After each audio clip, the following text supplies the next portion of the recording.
We're in the golden age of entertainment and content. Options are endless and it seems like this won't be ending anytime soon. In this day and age where a rom-com, happy-go-lucky film is just a click away, there's something refreshing about movies that seem real and authentic. Those films that reach out to you and let you know that life isn't just a fantasy and not everyone's in love and happy at any given moment. For me, that's what made 500 Days of Summer so special. The realness behind the film as we journey through Tom's relationship with Summer is something most of us are familiar with. I still stand by my statement that I made when I was 16 that 500 Days of Summer is one of my favorite movies. However, rewatching the film all these years later really gave me a different perspective on what the message of the movie was. Should we think that Tom was right all along and that soulmates exist? Love conquers all? I think there's a bigger message in the film, and it's that happiness is kind of overrated. Let's look at Tom and break down his character in the movie. It's apparent that Tom is a hopeless romantic. He's a real Ted Mosby. He has a clear picture of what he wants in life, and it's not an unreasonable request. He wants to be happy. The thing is, as the narrator points out for us, Tom believes he'll only truly be happy when he meets the one. Tom wants love, and this is what he believes will really fulfill his life. He meets Summer, and immediately he thinks she is the one to fulfill his lifelong goals of being happy. Tom has rose-colored glasses with Summer, or should we say blue-colored glasses, as this color is everywhere in the iconic dancing in the street scene of the movie. This blue also happens to be on every single outfit Summer wears in the film. So what's wrong with that? Tom just wants to be happy and he wants to share his life with someone he loves. Well, we can see that in the movie Tom's happiness comes at a price, which is meaning. There are many things we can aim at in life, but we can't give our whole effort into every single thing we want. Things like happiness, meaning, and money can't all be given all of our effort. So what should we choose?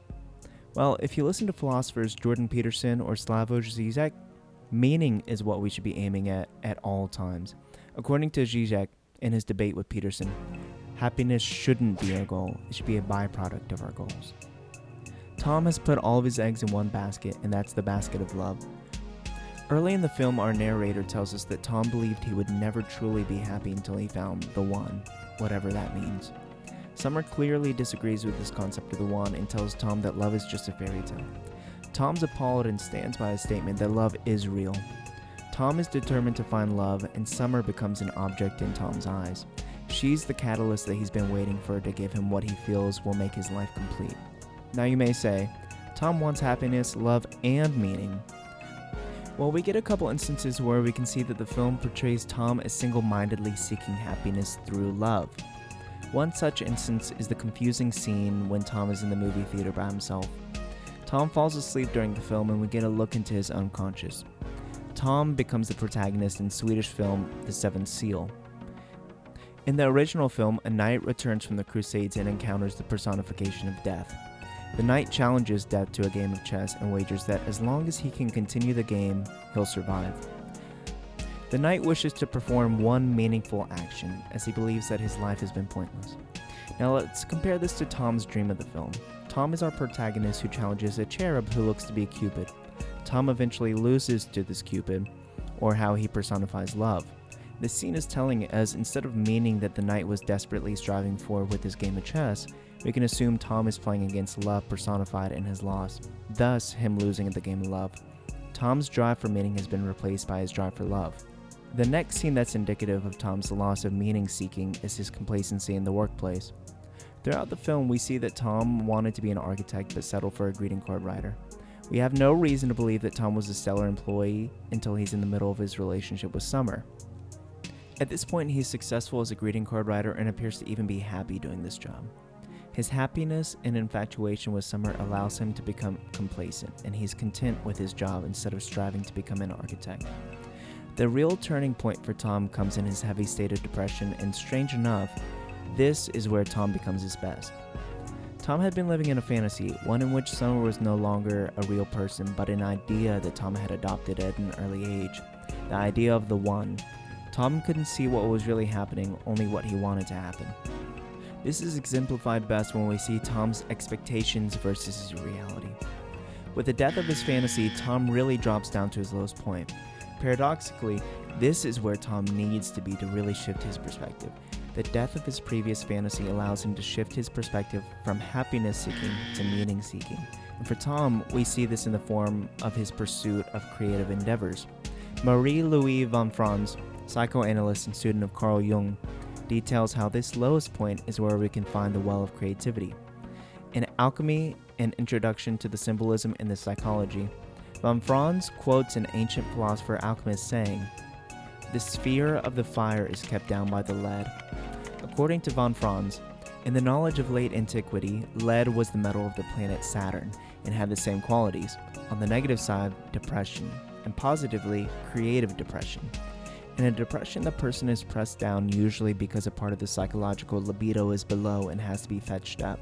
The real energy of life has fallen into a deeper layer of the personality and can only be reached through a depression.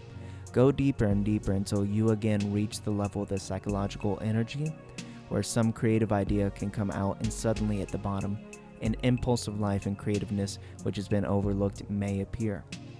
This reversal of negative energies into positivity is something that father of psychoanalysis Sigmund Freud called sublimation. In introductory lectures on psychoanalysis, Freud details how the artist can sublimate and escape from negative fantasy back to reality. For there's a path that leads back from fantasy to reality, the path of art. The artist is oppressed by excessively powerful instinctual needs. He desires to win honor, power, wealth, fame, and the love of women, but he lacks the means for achieving these satisfactions. He turns away from reality and transfers all his interest to the wishful constructions of his life of fantasy. The artist's constitution probably includes a strong capacity for sublimation. He possesses the mysterious power of shaping some particular material until it has become a faithful image of his fantasy. He earns gratitude and admiration, and he has achieved through his fantasy what originally he had achieved only in his fantasy: honor, power, and the love of women. For Tom, this love of woman, specifically the admiration of Summer, is what is most pertinent to our analysis of Tom and his descent into creative depression. Tom, through his fantasy and depression, shifts his goal in life to meaning-seeking through his creativity within architecture.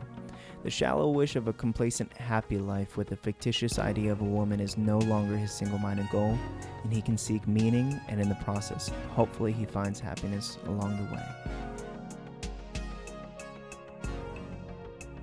Thanks for watching. I hope you had as much fun watching the video as I did making it. 500 Days of Summer has been one of my favorite movies for a long time, so it was a great time making the video. Be sure to like and subscribe and watch the other videos on the channel.